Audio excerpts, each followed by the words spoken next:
Oh, hey everyone, welcome back to another episode of G Slade's Indie Music Showcase. It's been a while since I've talked to you, had a very busy month of February writing new music and gonna have some exciting stuff coming your way, but I am excited today to be back on the podcast talking to Abbie and the Roses from England, and I had a great time talking to them and we played their newest single. I hope you enjoy it, and I hope you check out the sponsor of the show, G Slade Music. Look up G Slade Music on Instagram or Twitter. Go to gslade.com. Look up G Slade on Spotify. Check out that latest single, Cinnamon Buns, which you hear in the background. And wait for that sequel that's coming out soon. Just put that idea on the shelf, if you would. And sit back and enjoy the show. Have a great chat with Abbie and the Roses. Here we go.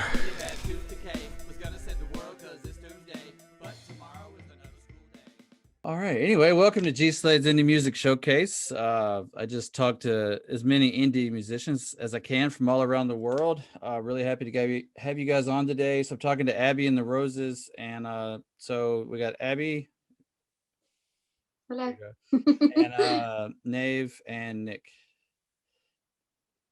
Yeah. All right. So I always like to talk about where you guys are in the world. Get that going, so I know where you are, because we literally talk to people all over the place. We're in London at the moment, aren't we? We're in amidst a lockdown in London. Yeah, we probably shouldn't be together. We're actually breaking. We're together for work purposes. We are, but work purposes, so we're allowed. Gonna say everybody looks related. I'm sure you're good, right? Yeah, we are in the same bubble, actually. Yeah. Yeah. I interviewed Alex and she's gonna kill me for forgetting the girls from About Bunny, that band. I don't know if you know them. Oh no. Okay. But they're based in London as well. So and then I had a couple of other guests that were also based like right outside of London, like near Sheffield and things like that. So Sweet. yeah, I hear all the lockdown stories over there. Apparently it's pretty strict, huh? It has been, yeah. On off. Yeah. It's up and down. Yeah. Freedom soon, though, we think. Yeah, we're on our way out. Thank God. Nice. Awesome. So were you guys touring and stuff before all this, or doing any live gigs locally? Yeah, we were supposed to do some gigs last summer, weren't we? We did have a couple of things confirmed, but obviously it all got cancelled, unfortunately. But just shows here and there, strings of shows, as opposed to as a tour. But yeah, it's fun. We did actually come to America as well, didn't we? Yeah, we did a few shows over there. Yeah. Oh yeah, where'd you go in America? We did Rockwood in New York. Nice. And then we did We went to LA after that. Peppermint Club, is that a place? Yeah. I'm sure Peppermint Club. Peppermint Yeah. Club. It sounds like a place. I live in Mississippi. I have no idea what's going on in LA. Oh, fair enough. And then some places in Santa Monica and stuff like that. But yeah, a few smaller venues in LA, which was pretty cool. Yeah, I know like United States is one country, but it's really like five. It's know. massive, sure. isn't it? Yeah, it's, It feels huge. Like when you go there as someone from England, you feel how huge it is over there for you guys. I'm jealous. yeah, it's really cool. I mean, I could literally drive for 24 straight hours and not get to the West Coast. Crazy. Yeah. In fact, from here, if I drove 24 hours, I'm in central Mississippi. No idea if you're familiar with the geography, but the Gulf of Mexico, like, Mexico and Florida. All right. Mississippi Mississippi's in that border, in that curve. So the southern, so it's Mississippi, Louisiana, Texas. So yeah. Have you had bad weather? Yeah, it was terrible. Oh, I'm sorry. Because down here we're used to heat, humidity, and sweating and mosquitoes, and we had single digit temperatures, Fahrenheit. I don't know what it calculates to. That's Celsius. low. Yeah. Yeah, it's cold. Especially for us. I mean, usually we don't get below freezing. We rarely even get below freezing. So it was basically shut down for a week, and it really showed how poorly we are prepared for stuff like that. Wow. So I was like, can we just get back to what I call plague normal, which is just being on lockdown, but being able to go get bread, Yeah. Like, let's The just little get things we miss, isn't it? Yeah. all of a sudden I was like, the COVID stuff on that bad. Let's just get back to that. Let's get out of this weather situation. So different types of miserable. It's amazing what you get used to as you go along. But anyway, we're not a weather podcast. Let's talk some music. So yeah, I found you guys when I was I like to go through on Instagram and Twitter and just look up the indie music hashtag, because I figure if people are tagging their stuff indie music, it's probably in the same vein. Some of it is weird, but yeah, sometimes I find some good bands, and I stumbled across your stuff and reached out. I'm glad we got this to work. But anyway, give me an idea, kind of a background of the band, how you guys came together and what you're, working on, kind of like what your goals are, what's going on with you guys and how did you get started? Well, we can answer it together. All right. We've got a mutual friend, myself and Abbie, and that's how we first started sort of writing together, and then we developed the idea of doing a bit more of a full band project. And then Abbie and Maeve, you met sort of online, didn't you? Yeah, that was nearly coming on. Is it nearly 2 years or over 2 years ago now? Yeah, it must be about at least a year and a half. Yeah, it's been a couple of years, but we didn't know each other. It was just like Abbie put out a post looking for backing singers, and I said yes, and then we met in London, and then it turned out that we got on really well, so that was good. Fell in love. Nice. So what does everybody do in the band? Well, I am the lead singer, and you do backing vocals, don't you? Yeah. And then when we start playing live again, hopefully a few instruments as well, helping out on that. Yeah, so we kind of like to look at like how much can we do between the three of us, because it's like a vibe. Not that we're like against other people, but like it's a vibe the three of us. Simpler. So, nice. Yeah. Yeah, and then do a bit of guitar and sort of some backing singing stuff as well, and maybe a bit of piano. But hopefully we'll be doing a bit more sort of we've got a bit more MIDI stuff now that we're going to start using live, and a few more sound thickeners. So it's sort of when the time comes, we'll go to the drawing board and really try and get the fullest sound we can, as you say, with the three of us to begin with. Yeah, you really want to get that low end in there, really, to complete the sound, right? A little Definitely, mate. Yeah. Drums and bass. Well, I know I've seen people approach it two different ways. A band called the Spider Accomplice out in LA. They're just two people, right? It's a guy on guitar and then a lead singer, and she sings, he shreds, and then they literally have programmed drums. I mean, he programs them, but they even do that live. They put that through the PA system there, and so they track it all out beforehand and then do like the lead guitar and vocals live, and they put on a pretty good show. And then I've talked to other bands that will actually just hire people just for performances. Yeah. So we're in the same boat, really. We've got similar options, as you say. So it's more like, especially budget as well, that sort of thing. So it's just like working out if and when to use people to take it live, or if there's something we can do with a bit more a stripped back sound, or so it's options. Good to have options. We did a festival, didn't we, back when festivals were a thing, and that one was really cool because we did that one as like a full band thing. We had like live drums and bass, and nice. Had more of the full band thing, didn't we? Definitely, it did work to a certain degree. I've heard of festivals. Yeah. They were good, weren't they? Yeah, I have a faint recollection. Yeah, I had just actually gotten obsessed with them when they ended. I was like, oh shit, I had one or two on the horizon for 2020 I was going to attend and see bands I'd never seen. And it's fun to take a road trip, because like we were talking about America being big, it was like a 8-hour drive, to go see it. So where would you guys even be if you just went east for 8 hours? Which way is it? 8 hours. Oh god, I'm rubbish at geography. We'd be somewhere in Europe, wouldn't we? East from us is Europe. You'd hit the sea, and you could get a boat to France and probably drive to Paris in 8 hours. Yeah, you'd probably be somewhere. Yeah, because I've done it actually. Yeah, you'd probably be somewhere in the middle of France. Yeah. And then going the other way, you could probably get to the coast and you'd be in Cornwall in about 6 hours. Yeah, I didn't say west because I figured that was the Atlantic. Yeah, all that. Maybe a bit violent as well. Yeah. Say quick hi. I'm not an expert on European geography, but I have that bit, like England, ocean, Cool. So, but fortunately, doing live gigs isn't the only way in modern music, right? To get out there, there's all the streaming sites, Spotify, Apple Music, and all that, which I take advantage of. I got your Spotify pulled up, so we'll get to that shortly and play something and talk about those songs. So, what right now is your main avenue for distributing your music? What have you guys got the best success with? We were actually discussing that today. So we've been using a digital distributor, DistroKid, and then your fella, is it his band? They're using Ditto, Yeah. and they seem to offer different packages of how you can get some sort of online promotions through the distributor, where DistroKid don't really seem to have that at the moment. So we're thinking about going down that route next time. Yeah. Just to see if we can get more publicity from it, really, more pushing for playlists and that sort of thing. Yeah, DistroKid is good if you just want very easy, basic distribution to streaming.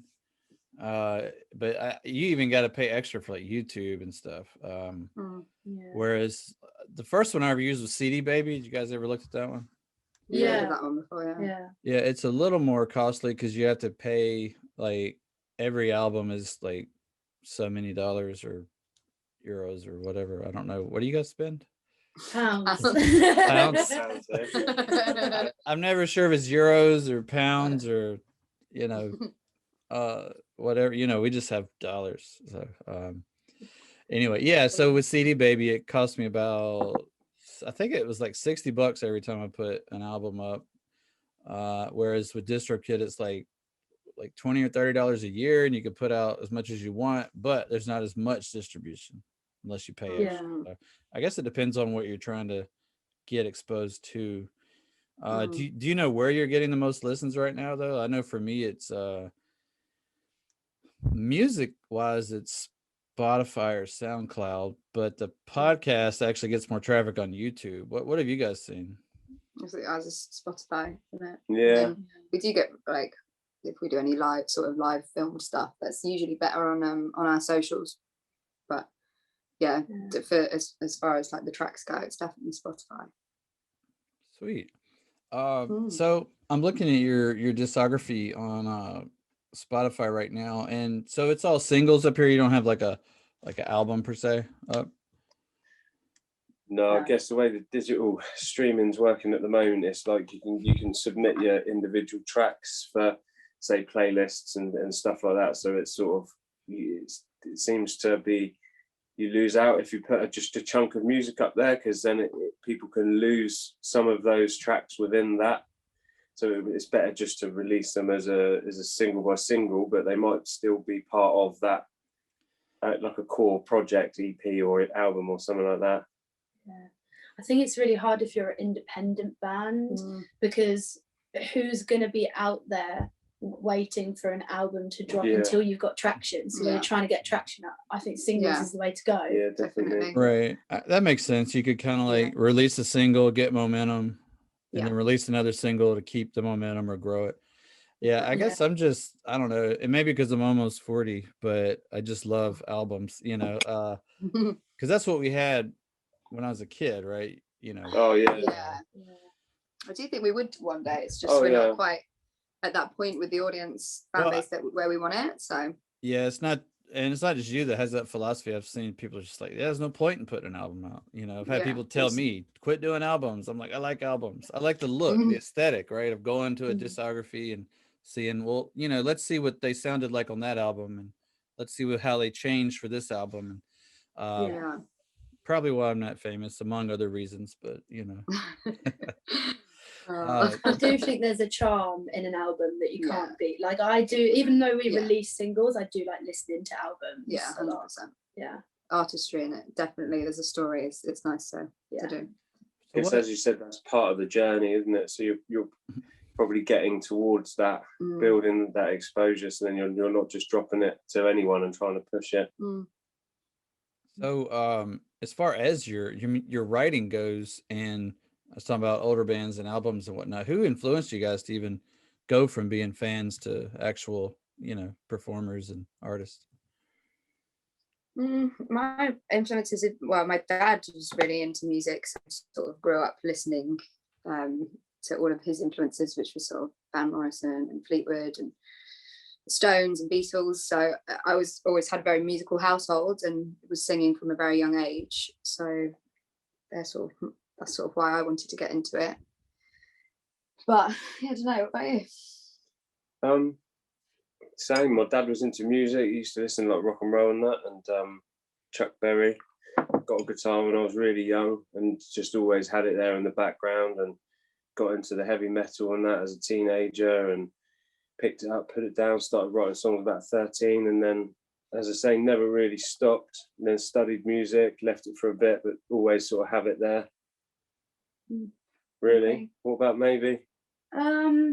I'm the opposite. So mine was my mum. My mum was the musical person, but I always wanted to be in a band from when I was like, I don't know, 2 years old, because my mum was in a band and I used to watch her go out and rehearse. And sometimes I'd end up at her gigs because she couldn't find a babysitter or whatever, and I'd have to like hide in the background and pretend I wasn't there. Nice. And I always just wanted to be in a band. So dream come true. So what were you doing before you saw the flyer asking for backup vocals? I was actively looking. Like I was looking every single day for like anyone who had a project that I was kind of interested in music wise. And I think, Abbie, you put like a little demo of your voice up and I heard your voice and I was like, yeah, I want to harmonize with that. That's really nice. So yeah. Maybe you're a solo singer as well, aren't you? Very impressive. Oh yeah, so I went on to uni and I studied music and stuff, and as my kind of job that I get the bills paid with, I teach singing as well. So oh, nice. I take an active interest in vocals. No, that's really fortunate though to have a job in the same kind of thing you're passionate about. Like I'm an IT director, which is great and all, but I wish I had a music job. That'd be great. I don't know what it would be. Maybe, I don't know. I have no idea, but it'd be fun. Teacher's always a good one, isn't it? I think by the sounds of it, you'd be quite good at like writing articles or reviewing, because you like listening to albums and looking at the change in bands. You'd be quite good at reviewing, like. Yeah, that could be cool. That might be why I like the podcast as well, because I like talking to all the other bands and getting to know, because it's amazing. Actually, I've picked up a few tricks of my own because I do my own indie music. It's like a passionate hobby. I don't use it for like money making or anything like that, but not by choice. It hasn't made any money. But yeah, and I've picked up tricks along the way that's helped me. So it's funny. I've been doing this show. What month is it? February. So 5 or 6 months. And I would say my own music's gotten better just talking to, the 40 or 50 bands or so that I've talked to, because everybody has something they do that I could like, okay, I can incorporate that. So that's good for listeners too, because I know a lot of my listeners are other indie artists. And so they pick up, Yeah. Oh, cool. Good way to learn, isn't it? Yeah, it's good. Definitely. Oh, sorry, I'm uncomfortable. Well, it's not like you're all shoved on one couch. No, not I was just really close to Nick then. You are, aren't you? We've had a busy afternoon. We've been recording all sorts of stuff, getting some content and that. Yeah. But it's been good.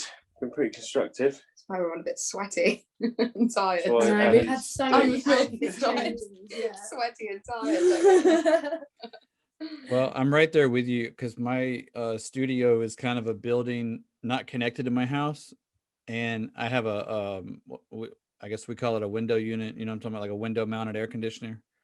And I can't really run it while I'm doing these shows because you just, you know what I mean? You'd hear that. So yeah. So it's a warm day here. It's noon here. It's like, well, it's 1 o'clock now almost. So yeah, I'm right there with you. I'm pretty hot until the show's over. And I flip the AC, but it's cool. It's a labor of love, so it all works out. Abbie was saying that you guys were busy today. Has it all been related to band stuff? You guys working on projects for the band? Yeah, we've been making some videos.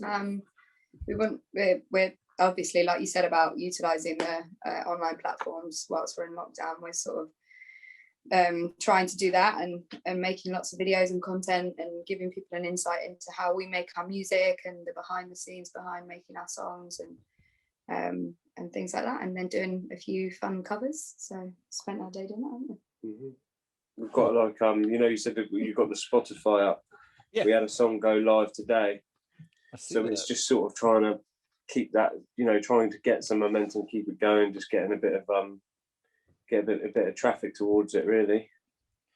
Yeah, I mean, unless you guys object, we'll play it on the live stream while we're at it, if you guys are okay. Okay. Yeah, that's what we normally do. We play some songs from the bands we're talking to, so which kind of what I think makes the show slightly different than other podcast music interviews. We're not just chatting the news points or the latest promos or whatnot. I like to get to know you guys, and then we talk about the tracks, kind of get behind the scenes on the songs themselves, which I think is pretty cool, because normally you listen to a song and you'll probably never know what it was about, or you'll catch an article or something, or somebody speculating what they think it's about, so it's fun to go over that stuff. So, and yeah, the single today's that's Next to Me, right? Correct. Yeah. Well, might as well get into it. So why don't you guys tell me about this song? Nicholas, over to you, kid.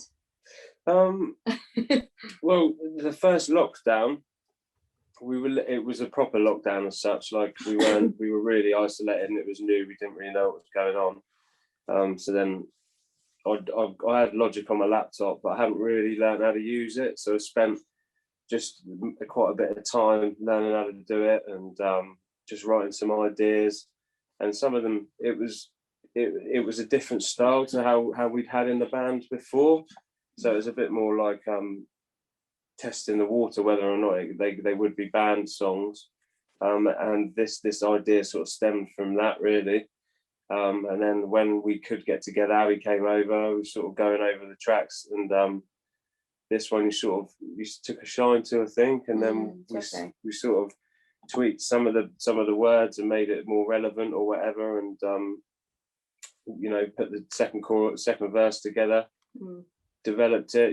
We would share ideas over what production we could add to it, and then built on it from then, like added an acoustic guitar in it towards the end, making it bit less electronic-y throughout, which is a bit more consistent with the band's sound. So it was still going in a similar direction as such, but different. It definitely, I think, when we'll either Nick will write something, bring an idea forward, or we'll write together. But this, I sort of felt like the stuff that we'd done before. It was, it was fresh in a really nice way. I could as soon as I heard it, I was like, oh my God, this is definitely, the music was so beautiful. I was like, this is something that I would listen to, easily in my playlist, which some of the stuff before I've been like, okay, this is more pop than, I'm used to in my actual influences, but it just sort of really hit home, and it's, it's a little bit different, but it definitely comes back to our style still, doesn't it? It's really, I think everyone knows the song, don't we? Yeah. This is really easy listening. I hope you enjoy it. Cool. I'm gonna actually share my screen, and everybody watching on YouTube can actually see the Spotify. It's a pretty cool aesthetic on the screen. I don't know if you could see it from your side or not, but yeah. So we'll play that. I'm gonna mute myself just so there's no weird feedback, and then we'll be right back. This is Next to Me by Abbie and the Roses. It's their latest single. Here we go.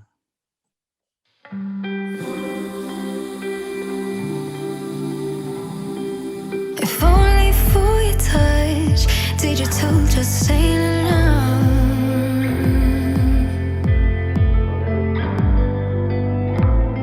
I can hold you in my hands, but you're still not around.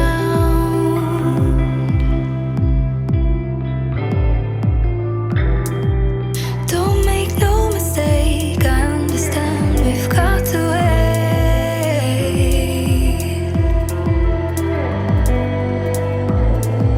Listen for the news, I'm running out of things to do.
why all the radio programs have gone berserk.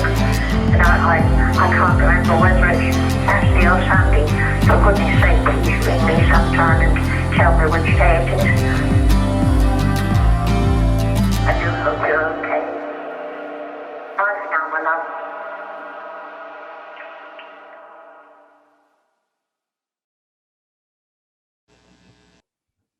Yeah, I have no idea where I was going after that. No, after all that, I'm like, I don't know. We'll find something to talk about. But anyway, the vocals on that, I was gonna say, are really really well done. So as far as your singing goes, was that just natural? Did you have to do training on that? Was it a combination? No, say that I've sort of, when I was younger, I used to do musical theatre, but they train you to get rid of all the jazz and stuff in your voice, so that didn't last very long. And then when we started singing together, I was sort of a bit robotic and rigid, wasn't I? So Nick helped, and a lovely coach that Jo, our mutual friend that we mentioned earlier, she actually helped coach for a bit. I only did about 3 sessions with her though. I'm not very good at commitment to things. Unless it's Abbie and the Roses, in which case she's very committed for life. Yeah. Yeah. So yes, in that sense, I have had a little bit, but no, not specifically for the situation. Actually, I think that recording in a safe space with Nick, and I strangely like to sit on the floor and be really comfortable with all my snacks around me. I think that is the best environment to get the best out of my voice. I think we've figured out, haven't we? Yeah, just nice and relaxed. Nice and relaxed. And we were just saying about that actually as well, like you were able to come here and do that, weren't you? Yeah. But then when we sort of went back into lockdown again, so with May's backing vocals, we had to she did that remotely from her gaff. Yeah. We've started to do a little bit more remote work because Nick and Abbie are a bit closer to each other than me. So you guys are both like actually in London. That. Well, I'm so close than I am. Yeah, to be fair, I'm not that far away from you now, actually. No. But I'm down from Brighton, so that's I don't know. On a good day, on a good train, it's about an hour away from London. But yeah, they sent me over all the stuff for this song, and then I sat in my bedroom. And I actually did this one pretty much overnight. I remember it. I think I started at 1 o'clock in the morning and I watched the sun come up as I did my last few hums on it, and then bounced it all and sent it over to Nick. Yeah. It felt easy, didn't it, this one? It did feel quite felt easy. Like it just was flowed and fit really nicely. There was no stress and no pressure. It just sort of, the whole thing felt easy to sing as well. It was meant to be. It was meant to be. And I should shout out our mate as well, Joe Grouse. He actually mixed the track. A lot of our new ones that we've done from here, basically, he's mixed those. He's a talented guy, so he's helping out with that. Yeah, he also did our first single, All This Time. That one has quite a few streams on Spotify. Yeah, it's got a few now, isn't it? Yeah, it says 112,000. That's pretty good. Yeah, a lot of streams. What'd you guys do to get so much attention on one song? We think it was the when that's basically our first song that we put out. I had a bit of a following on my socials before then anyway, and there was in my sort of friends and community, there was some a little bit of hype. So as soon as we released that first song, we had immediately an influx of followers, people listening, liking and sharing the song, and the algorithm on Spotify picked that up and just sort of ran with it. And obviously it's 6 songs, sorry to toot our own trumpet, but I love that one. And so it's sort of got a lot of, as it was put out to more people were listening to it. Discover Weekly and that sort of thing, and it's sort of, we had like 10,000 monthly listeners at one point, which was just off of the back of getting on one playlist. So and it is literally algorithmic based, so it's just trying to get in that situation again. Yeah, I don't know, my show's playlist won't quite get you that many listeners, but you never know, mate. Hopefully one day. One day. One day, not today, but one day maybe. I don't know. Maybe with you guys on it, it'll go up. Maybe we'll help each other. Who knows? Oh yeah. Never can tell, right? Every playlist started small, but I'm also not pouring hundreds of dollars a month into like, you know, promoting the playlist. I'd rather it be organic, so I know how, you know, good it actually is. So yeah, that's where we're at with our tunes as well. yeah, I was gonna ask that. So do you guys put money into trying to increase, or do you increase spends, or would you rather it be organic so you know that the listens are actually people that are wanting to listen and not like a, you know, bot or something that just put your listens up so they could charge you more or anything like that?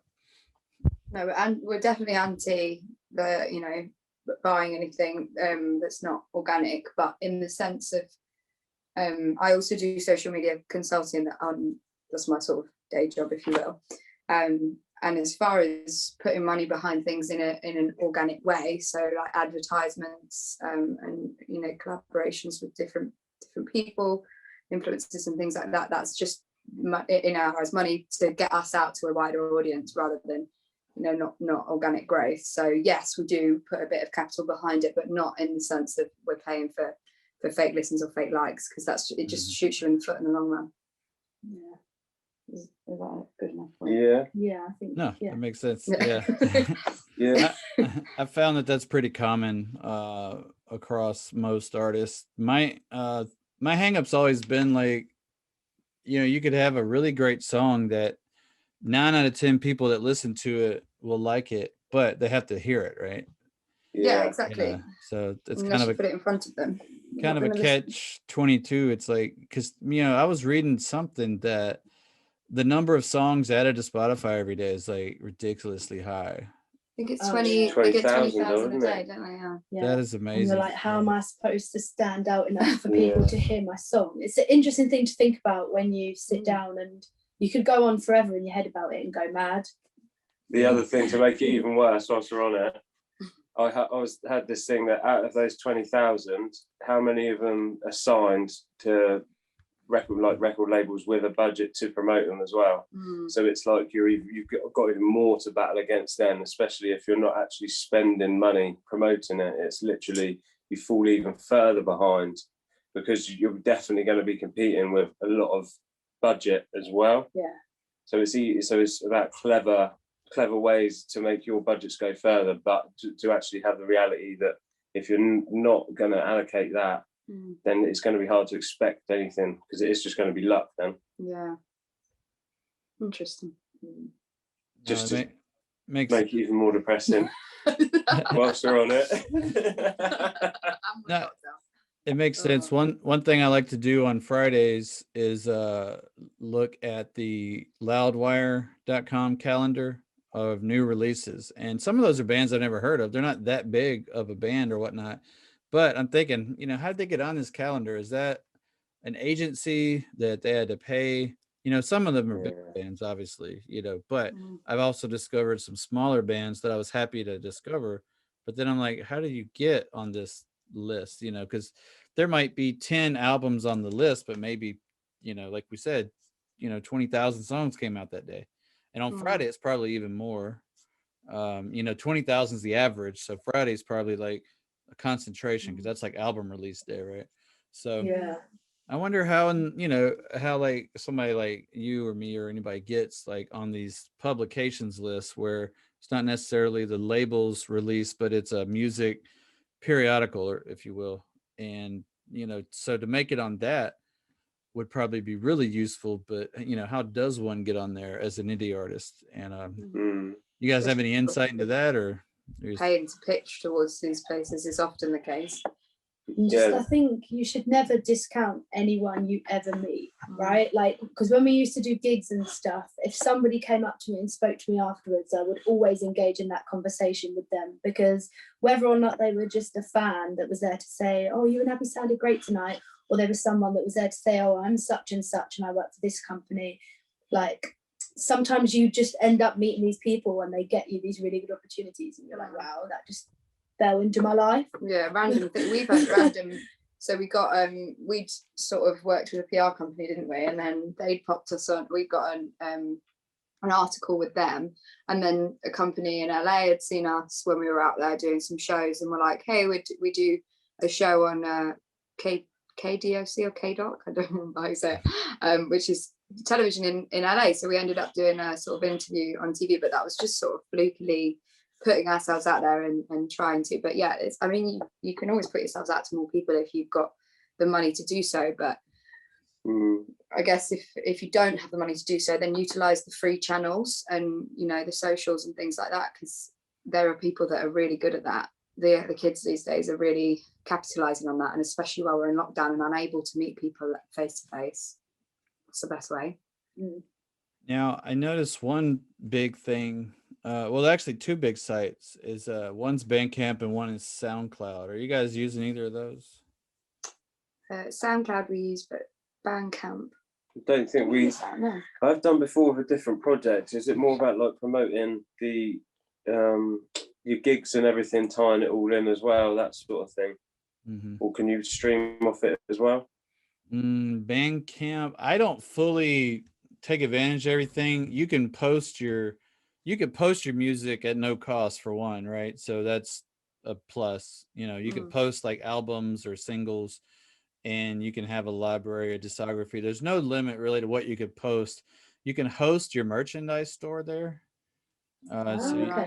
I haven't seen anybody streaming on Bandcamp. I don't know if they do that. I've never actually used that. I'll have to check it out.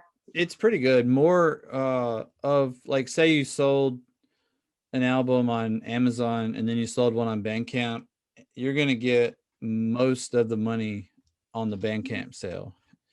And then sometimes they do Bandcamp Fridays, which is the first Friday of the month, and then the artists get all the sale. So like if you, and then you could do a pay what you want option or put a price on an album. So, you know, if you sell something on Bandcamp for $10, you're gonna make, you know, I don't know, $8 or $9 instead of on Amazon. If you sold a $10 album, you're probably making 20 cents or something. You know, who knows what you're making. If anybody buys albums. Personally, I just stream music unless it's a certain bands, like staple bands, I'll still pick up, especially a vinyl, just kind of for the nostalgia, you know. Yeah, I guess if there's something special like that. I think from my social media expertise, it's simple as you just said. You know, you only use streaming sites. Focus your energy on what you would consume yourself. Now Bandcamp does stream too. It has an app. You know, so I've never heard of it. Yeah, some people like it because it is free distribution, you know, and you can upload high quality sounds like waves or FLACs, you know, the .flac, .wav files, and you could, you know, artwork, custom artwork, you know, you could put links. So I mean, it's a handy site, and there's a ton of people on it already, so it's definitely an established thing. Like record labels even have Bandcamp profiles where they push their artists, so it's kind of cool. Check it out. So would you say Bandcamp's growing then, from what you know of it? So I've never heard of it either. Yeah, look, when I started doing this show, about the second or third episode in, I was talking to VK Lynn of Spider Accomplice, and she was like, yeah, we're on Bandcamp. And I was like, really? You're on Bandcamp? I always thought that was like for, you know, your uncle with the ukulele or something that just, you know what I mean? Like likes to share his music. And she's like, oh no, like record labels are using Bandcamp now. And if you go to Bandcamp to sign up, you can sign up as a band, like an individual band, or like a manager or a label. So no, I'd definitely say they were growing because artists like to use it because there's less like red tape. It's just easy, you know, just easy for artists to use. Definitely check it out. I mean, it's easy to use. The upload process is fairly quick, and you could set a release date or all the, you know, all the stuff you do with the other. It doesn't distribute to anywhere else. It's its own platform. Okay. Yeah. Right. So it'd be like maybe, the SoundCloud concept then. That's right. It'd be like uploading it right to Spotify or something. Sure. If Yeah. Spotify Okay, did cool. that. So yeah, it's just Wow. another distribution option because some people just listen to Bandcamp, and actually I found more of the UK artists I've talked to use it than the American artists I've talked to. So Apart from us, clearly. Yeah. Well, we're Stuck missing in out. the old days. We'll Like I check it said, out. the show's all about picking up new tricks here and there. And, you know, it may not be beneficial for everybody, but I've never talked to anybody that uses it that didn't enjoy it, you know. Oh, nice. Okay, cool. Pop it on the list. It's also an easy access because like the listeners can listen to it for free as well. It's not like Bandcamp premium ad free. It's just Bandcamp. You go in there and listeners can listen without having to worry about ads or paying extra. And then if they want to contribute to, you know, to you as a band, they can. So Oh, sick. yeah, it's pretty Nice. Bandcamp on the list, eh? Yeah, definitely check cool. it out. Nice. And they're not paying me anything. If I was gonna say. they're really not. It's sponsored by Bandcamp. That would be awesome. I would accept that, but no. You should message them this video. This show is sponsored by me.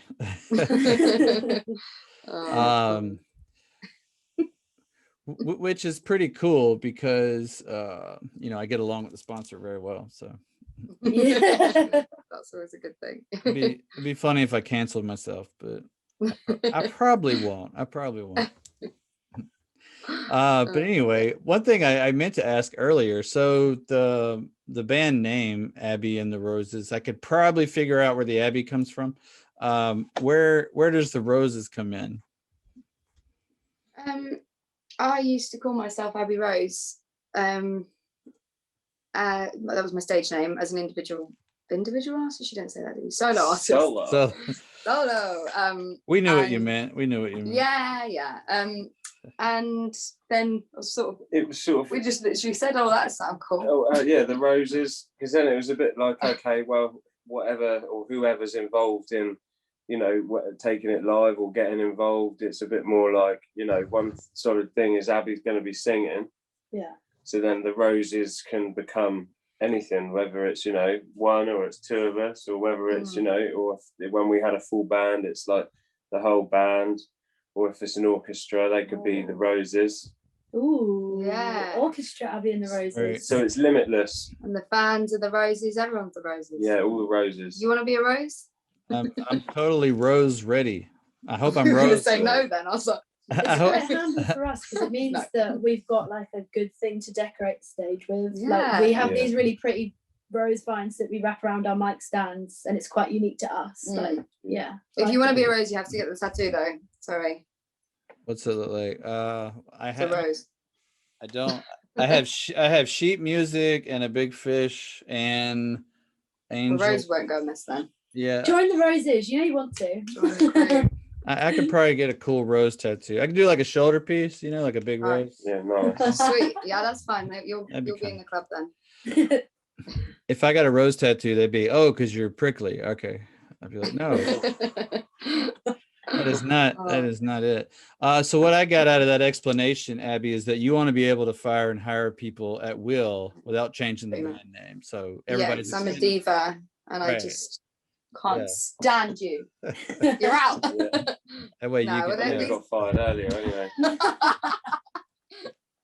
That's not true.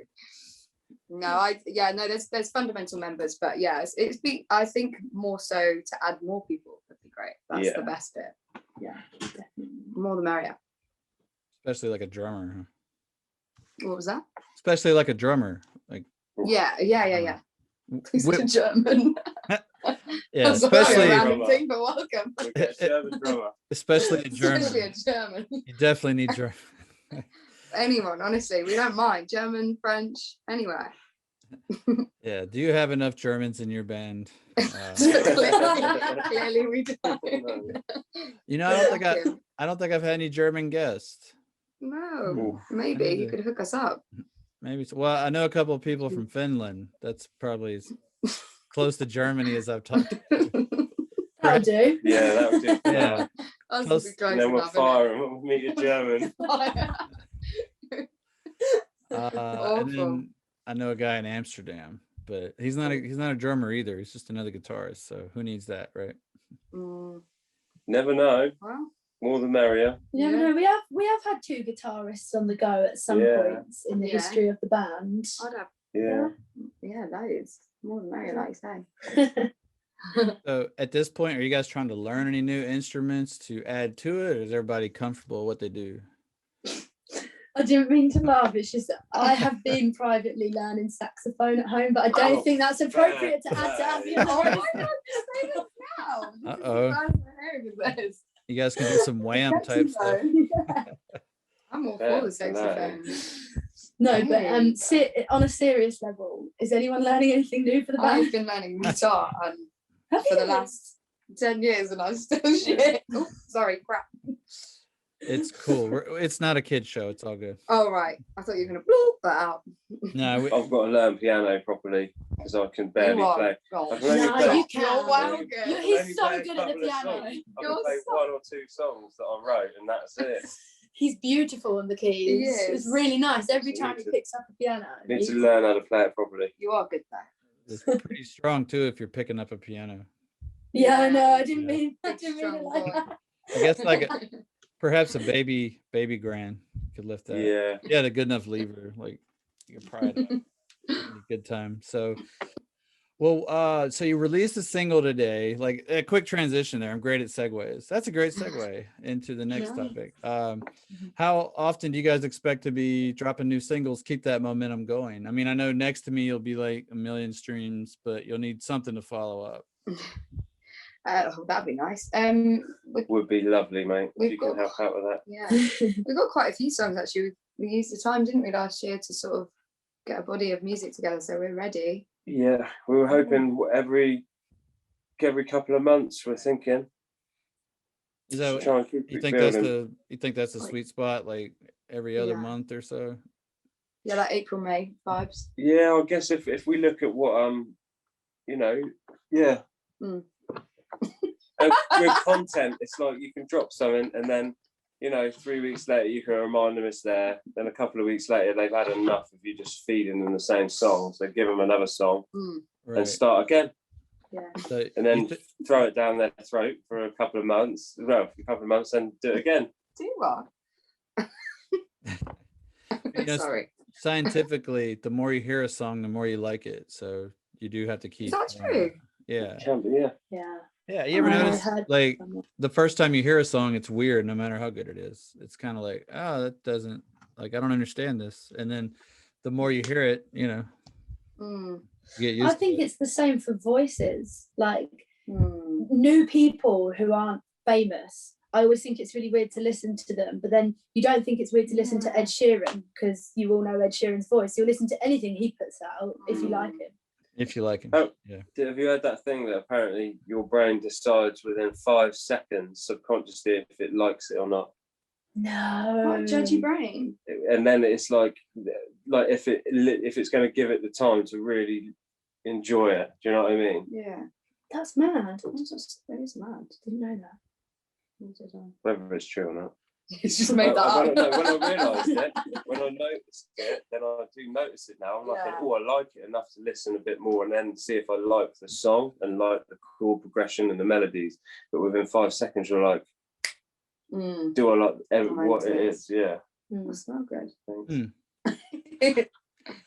Now I've noticed that I can listen to an artist's work and like kind of write them off, like, oh, I don't really like this artist. But if they come back later and put out something really good, I'll go back and listen to their early stuff again. And I don't know, it's like I give them more credit. And so now I'm Mm. like, I was Yeah. actually like that. You guys familiar with Eminem, I assume, the rapper? Yeah, I've heard of Eminem, I think. Yeah, yeah. Yeah, I've heard of him as well. He sold a couple of records. I was not into him on his first album when he came out. I just thought it was obnoxious. And Mm. then I heard his second album and I thought it was brilliant. So I was like, you know what? Let me go back and listen again. I was like, oh, his first album's pretty good. So, and movies could be that way too, though. I hated the first Resident Evil movie until the second one came out, and then the first one was better. So, kind of I've weird how seen the that. brain works. Yeah, I Mm. do get that though. I've definitely done that before. I've done that so many times. Mad. So what I'm hearing today is like we can expect another single in a couple months.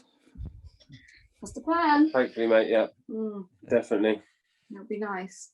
Be good. Try and see if we can get a bit of momentum going on this one again, and just keep seeing it. You know, as you said, what to get on like those little playlists or whatever, those like publications, is to find out who the gatekeepers are and how much they want to get you on there, and then see if it's going to be worthwhile. I wonder how you get on those Spotify curated playlists, because you know those are the ones that pop up for everybody. I think they're I don't think you can actually pay to pitch though. I watched a video the other day from Spotify, and it's if you pay anyone to pitch, it's a scam. So it's literally just the pitching through your Spotify for Artists app. But even like, you know, that publication you said about on a Friday that they'll write about the bands, there might be a PR company who've got them as a contact. So, you know, exploring such things like that maybe as an avenue. Yeah, other ways in. And we've also been we've got a connection with the BBC intro over here. So you know, have you heard of the BBC? Yeah, it's like national. I didn't know. I didn't want to like. You just have to heard of Eminem. Yeah. But fair enough. We've got like big radio stations and stuff. And what's nice about the BBC is they have a one for independent artists over here, so anyone can submit. And in theory, if they like your song, they could select it and put it on like the Radio 1 playlist, and then you've suddenly got national exposure. And we've been getting played on BBC Intro with all of our singles that we put out, haven't we? Yeah. Which is nice, because one day they could take a shine to one of them and put us on Radio 1. Please, if you're listening. The Radio 1 gods. We love you. Well, you got my vote.